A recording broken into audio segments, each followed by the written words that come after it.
Well, are you ready for your change? Yes, raise your hand if you're ready for your change, or put something in the chat there. I'm ready for my. Almost everybody's ready for their change. That's nice. I'm surprised.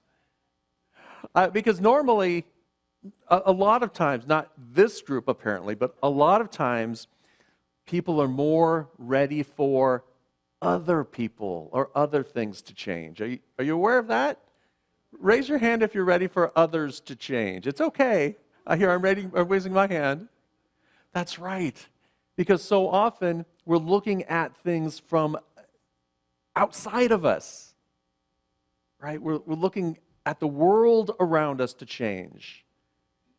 We're looking for things that are going wrong in our lives. Have you ever felt the experience of, gosh, I really wish that life was going a little bit better? I really wish that, my goals and dreams were being accomplished more quickly. I really wish, that things were a little different out there. We're just kind of waiting for things to shift. Have you ever felt that? That experience of, gosh, I'm feeling stuck. I feel like, how do I get going? The nervous chuckle. I've got some wonderful goals and dreams from 10 years ago. I'm waiting for them to be done. Can someone go do that for me?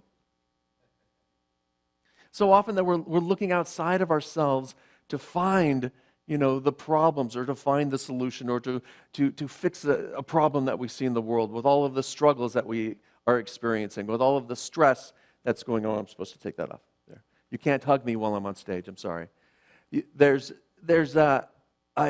just this needing for us to seek out things and to seek change and to make things happen.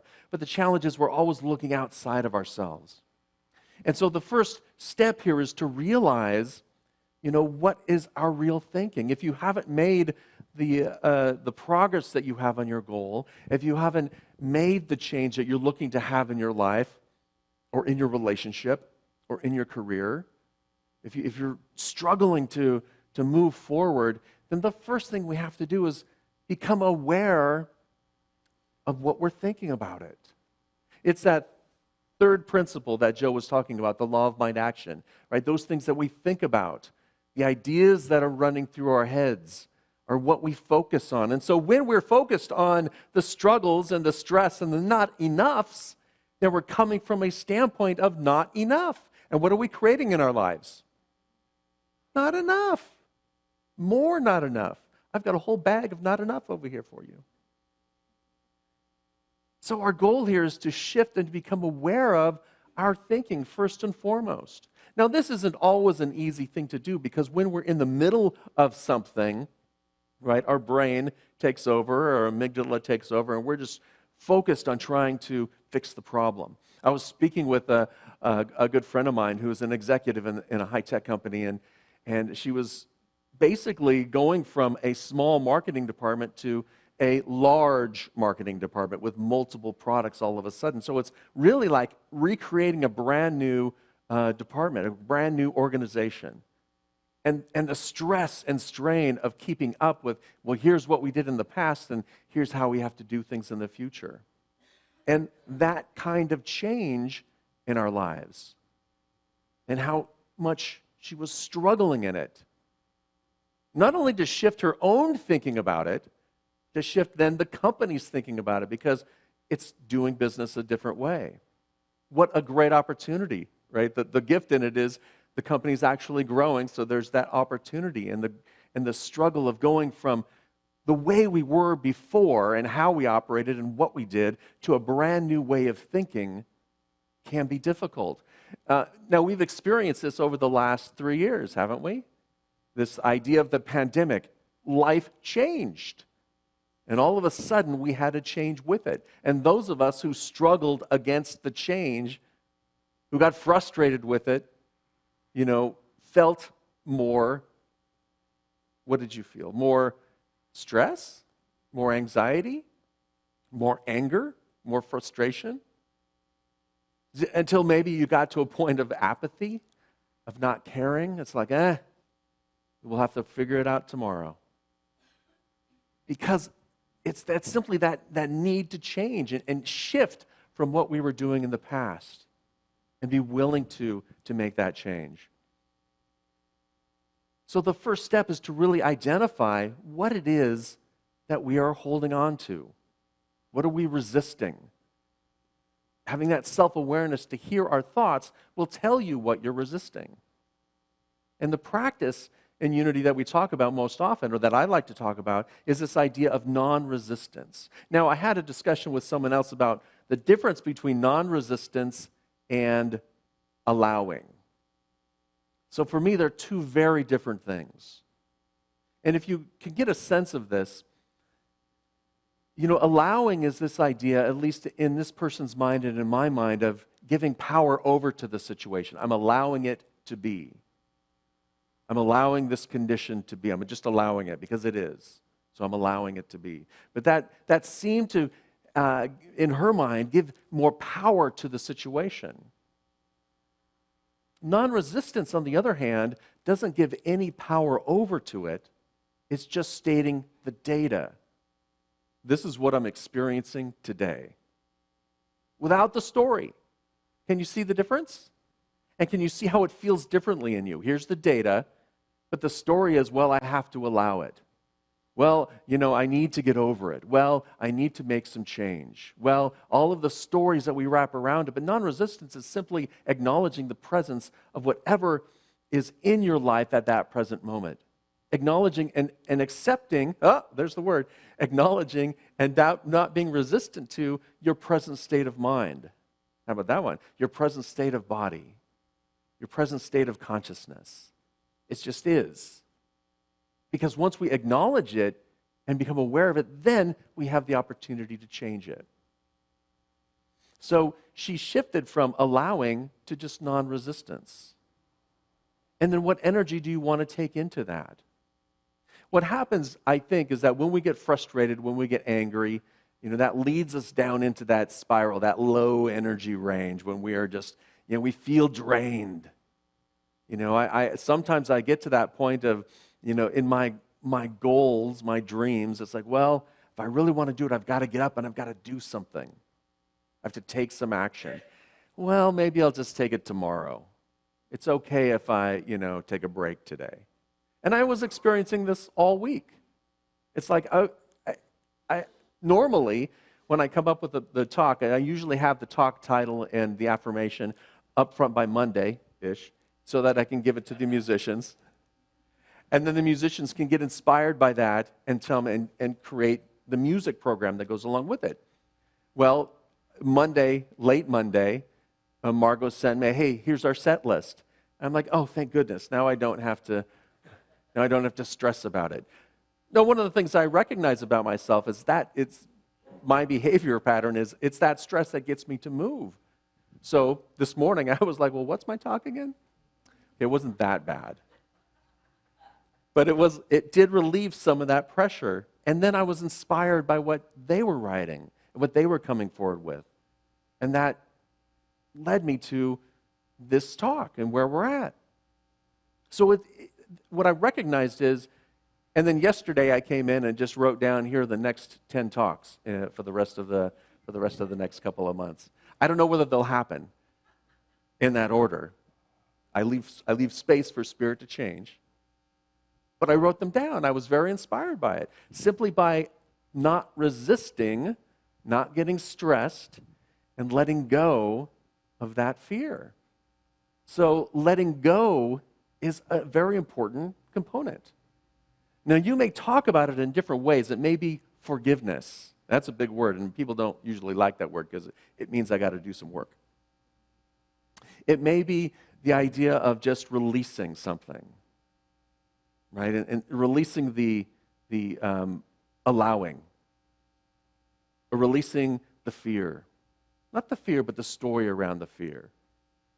Releasing, the resentments or the bitterness or the anger or the frustration that we might have with people out there, those spiritual knuckleheads, as we call them.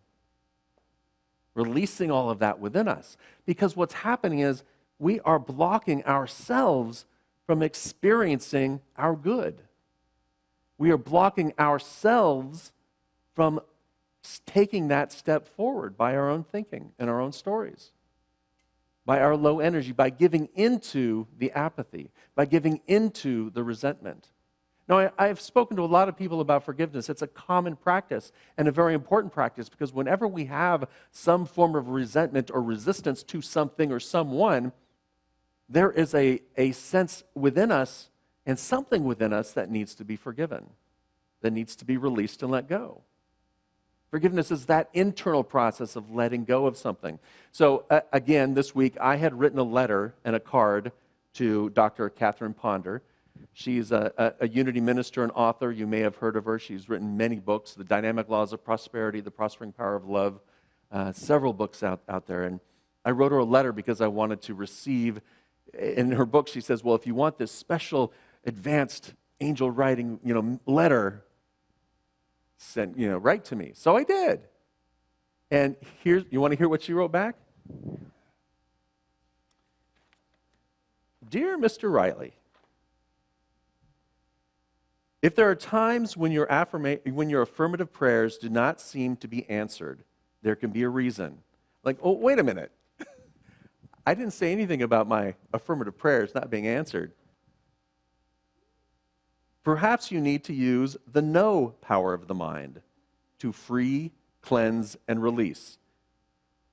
You love that one. Okay, good. Yeah. I did not love that Catherine Ponder could see into my soul simply from that card that I sent. But yes, this is exactly what I needed to hear. By saying no to troublesome appearances, you can help to be released, cleansed, and freed from any fear about them. By saying no to troublesome appearances. As you continue to say no to them, they lose their grip and fade away. Ancient philosophers have said, now I always want to slip into my Catherine Ponder accent because I have CDs from the 1960s when she was speaking.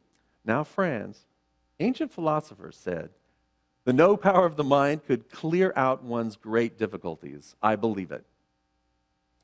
The idea of no is reclaiming your power. It's an inner no saying, I'm not going to give my energy over to that fear. I'm not going to give my energy over to that experience that's out there. It's saying, okay, non-resistance, it's there, but I'm saying no to it. I'm not going to take it on.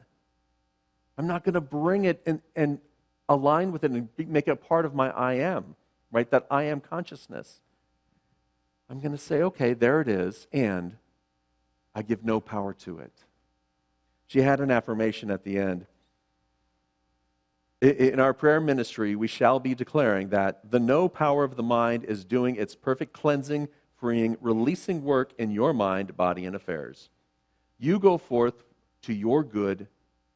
You go forth to your new good, freed, released, and cleansed of all that is less than the best in life. That's the power of that simple no. It's the power of saying, I'm going to stand in my truth, of knowing that authentic self, of knowing that divine I am consciousness. And I'm going to stand in that. And when things come along, I'm not going to, blow like the wind and say, well, I'm going to move in that direction, or I'm going to move in this direction now, because that's what people or external conditions are telling me to do. I'm going to say, no, I'm going to stand in my truth. I'm not going to give my power over to the resentment, to the story that I've created in my life about what happened 20 years ago, or 10 years ago, or 5 minutes ago. I'm not going to give my power over to my fears, my stories, my resentments. I'm going to say no to my resentments, to cleanse and to clear those out. Because until you clear them out, that good, that flow, that love, that joy that Joe talked about can't flow. And it flows from the inside out.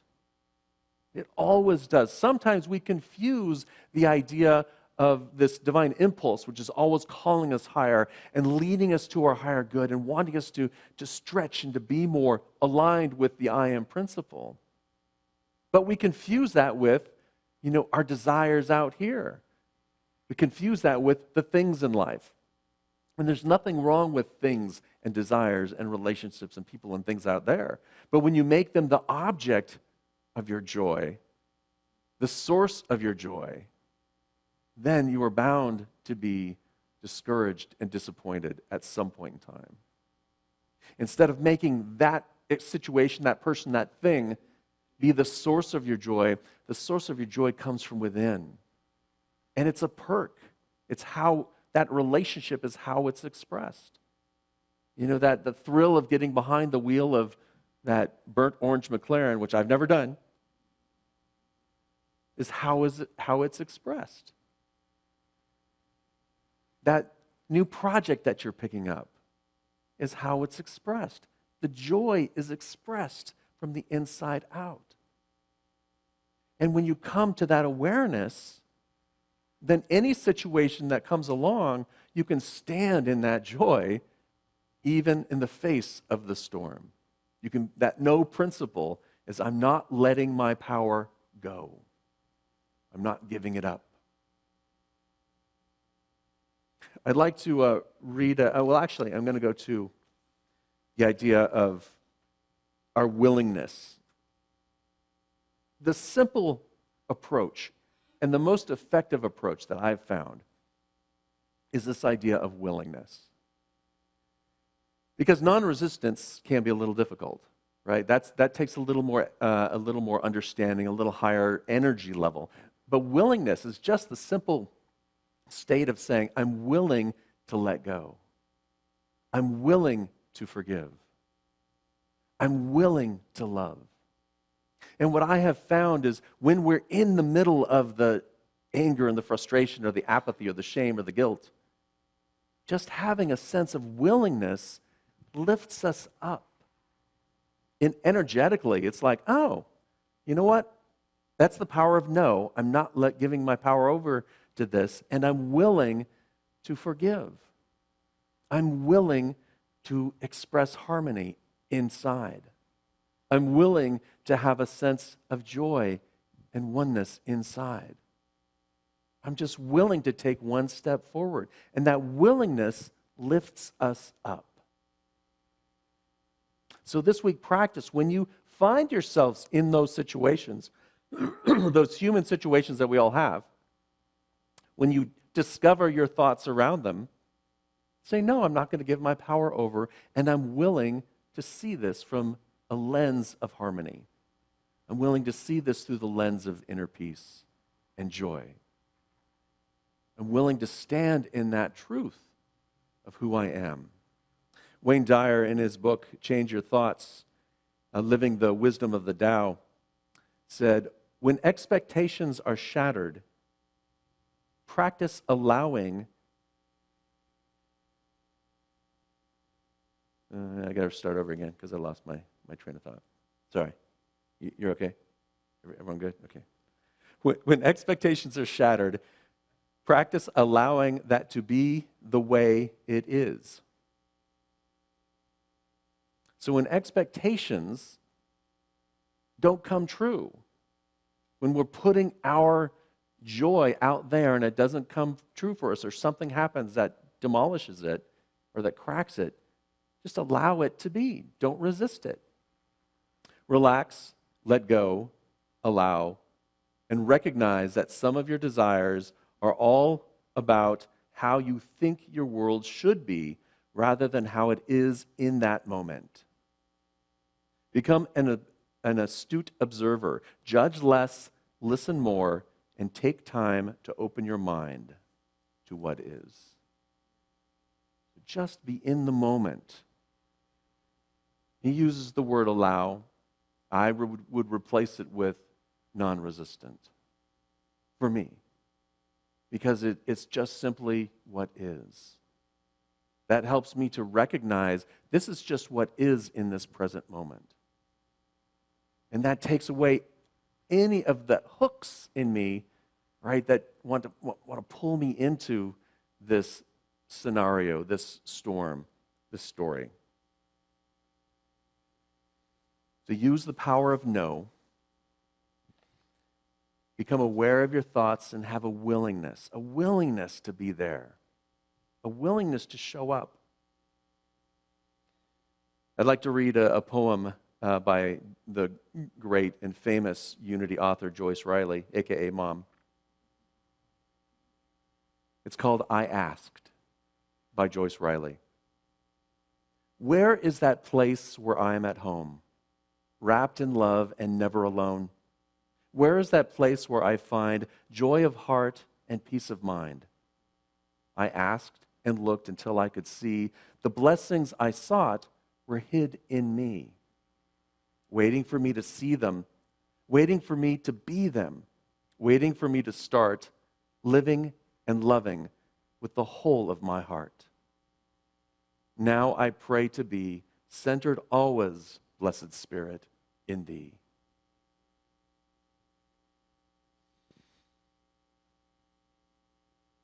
It's just waiting for you. Your good is there. Your good is a present experience. See it. It's waiting for you to acknowledge it. It's waiting for you to simply align yourselves more, a little bit more, with that I am consciousness.